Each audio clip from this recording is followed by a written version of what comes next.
Hey guys, welcome to Eons of Battle. I'm Jay. I'm Nick, and today we're going to be building 5 pieces of Necron terrain.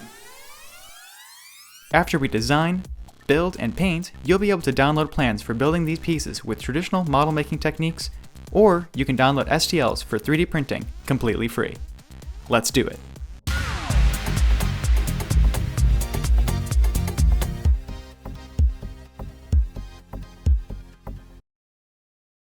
Alrighty, so first, off of reference images, I built some sketch models. They are inspired off of Dawn of War, the Necron codexes, and fan art. I've spent a lot of time 3D modeling, and I find it the best way for myself to play with the shapes of objects.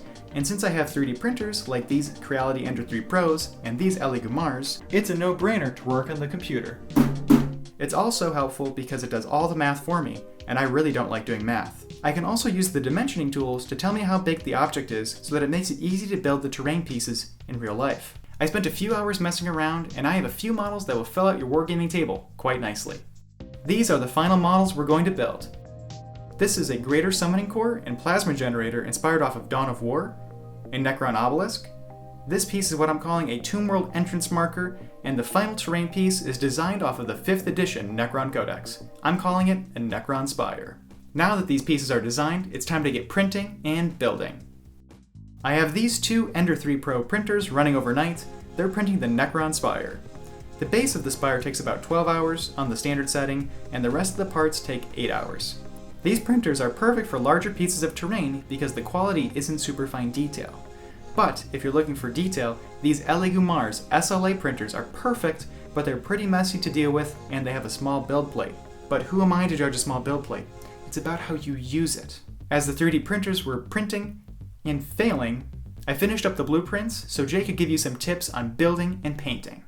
Nick, filming from an undisclosed location, is working on some Necron terrain that is 3D printing as we speak. I don't know about this 3D printing. I think he's trying to destroy the old ways and I won't let him. I have his plans here and I'm going to be recreating all 5 of his Necron terrain pieces using traditional building techniques like pink foam, cardboard, and Foamcore board.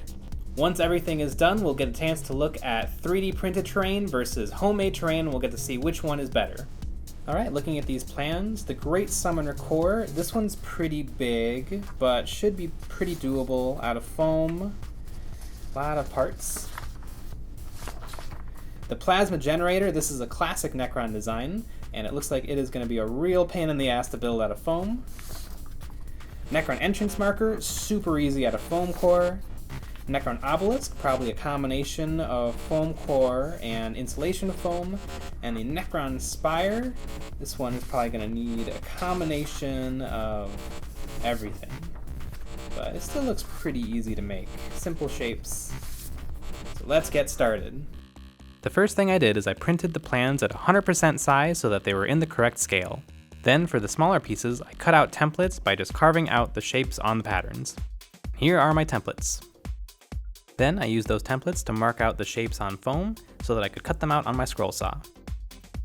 I then cut these shapes out on my scroll saw, which is a wonderful tool for carving things really quickly and easily, but if you don't have one, you could also use a hacksaw or a key saw. And then I cleaned up those cuts using some sanding blocks, which are just some 60 and 150 grit sandpaper glued to scrap wood. The Necron Spire has sloped edges, so I clamped my block on an angle and I sanded the edges. And I smoothed out my edges by hitting them with some 150 grit sandpaper. And I sanded down the top of the spire with some 60 grit sandpaper to reduce its width. I used my hobby knife to carve a recess for the energy ball. And then I went back to my template to see where I needed to carve into the foam. I marked it out with a pencil and then I carved it using my hobby knife.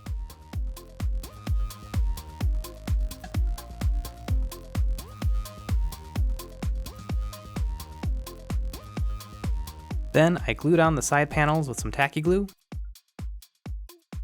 and attached them to the sides of the spire. And then I made myself a template for the decorations that go on the side of the spire. Once I had those done, I cut them out for the left and right side and then tacky glued them down.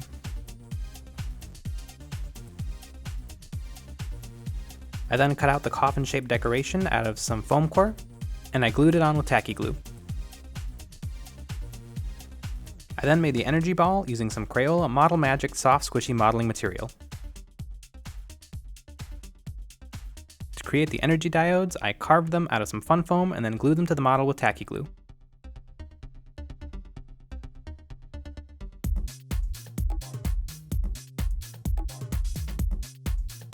Because the plasma generator is so small and intricate, I marked out about a dozen of the panels so that I would get 4 good ones when I cut them out. And I carefully cut them all out on the scroll saw.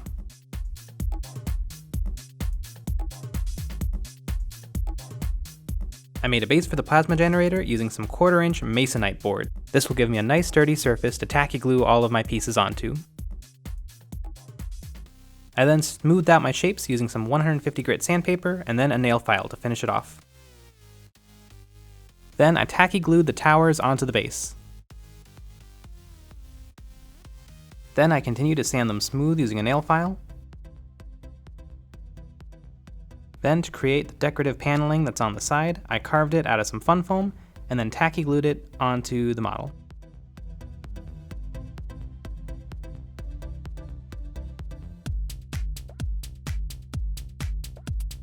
I then marked out the plasma generator's feet on some foam core board. Then I cut them out with my hobby knife, and then I tacky glued them onto the model.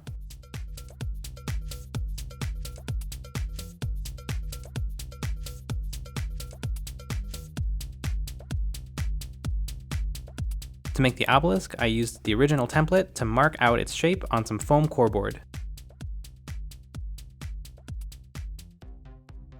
I cut the shape out 4 times.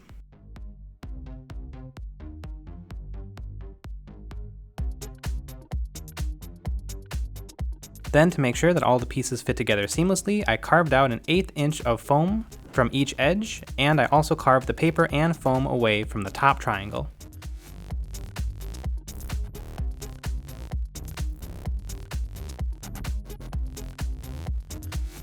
Then I tacky glued all 4 pieces together.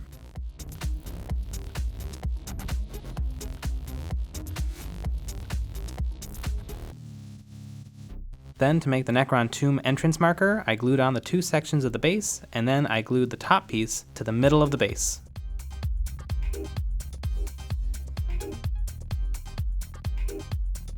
To make the circular hole, I found something that roughly matched in size, and then I carefully cut it out using my hobby knife. I then glued on these small beads meant for scrapbooking to act as the energy orbs.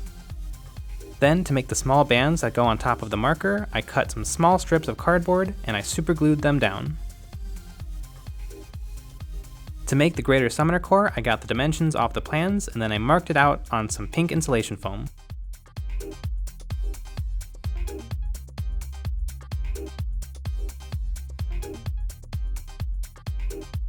And then I carefully cut it out on my scroll saw.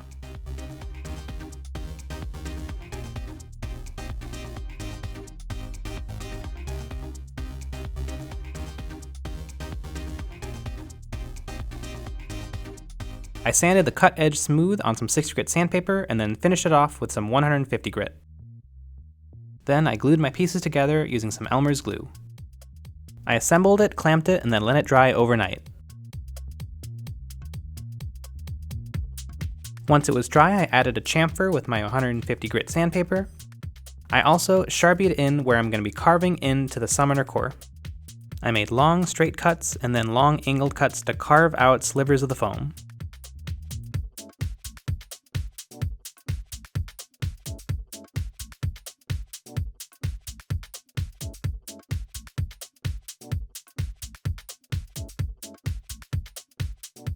I cut a nail file in half, which ended up being the exact right size to help smooth out these channels.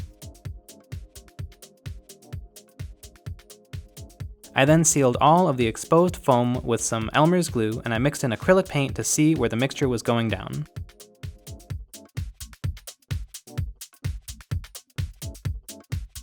I did 2 coats to seal the exposed foam, the first coat with brown paint mixed in and the second coat with black paint.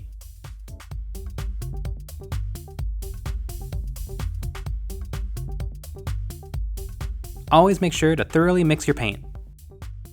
First, I sprayed all of the terrain pieces with some Rustoleum Multicolor texture paint, which is going to add a little bit of a grit and help hide any crimes. Then I primed all the models with some black primer. I'm using a rattle can, but you could also use an airbrush to do this. Then I dusted some Rustoleum Hunter Green over all the models.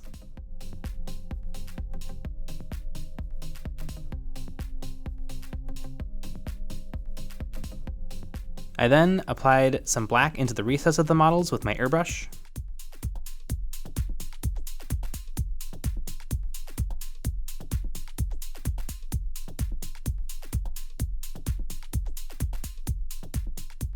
I then made myself a stencil and began applying some golden highlights using some Vallejo liquid gold. On the Necron Spires, I taped over the green and then applied liquid gold to all of the side paneling.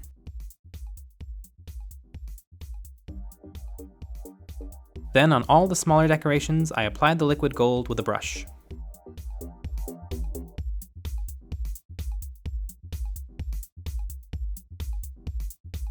I also made a stencil so that I could airbrush the gold onto the Necron obelisk.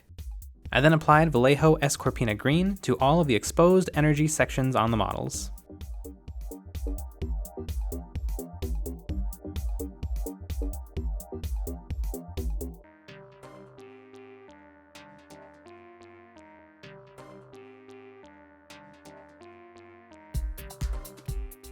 I used a green paint pen to color in the Necron markings, and this was very easy to do on the 3D prints because there was a groove in place that I could follow, but I had to freehand this for my foam pieces. I marked out a nice straight edge with a piece of tape, and then I freehanded the rest of the markings.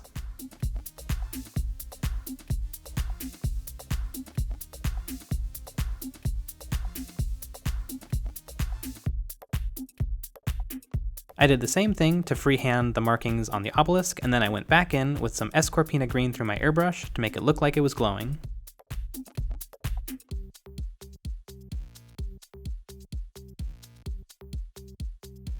And then with a brush and Escorpena green, I edge highlighted every single edge on every single model. Every edge, every edge, every edge, every single edge, all the edges, every edge. And here is the finished terrain. Man, what a journey we went on to get all this terrain finished. I agree. There was lots of learning and trying new building methods. In the description below, you'll find the list of building materials as well as a link to the blueprints and STL files. Although I think all the 3D printed terrain turned out great, my favorite piece has to be the plasma generator. The details turned out crisp, and it would be significantly easier to print them compared to the foam version. I think the foam worked out really nicely for the biggest pieces like the Summoner Core and the Necron Spire. The 3D prints came out well, but they're a little heavy and fragile, and I like the feel and weight of the foam. The foam really did work best for those pieces, and they're not too difficult to make. This is a different kind of video from what we normally do. Let us know what you think in the comments below, or what other terrain pieces we should do next. I hope you guys enjoyed the video. Thanks for watching.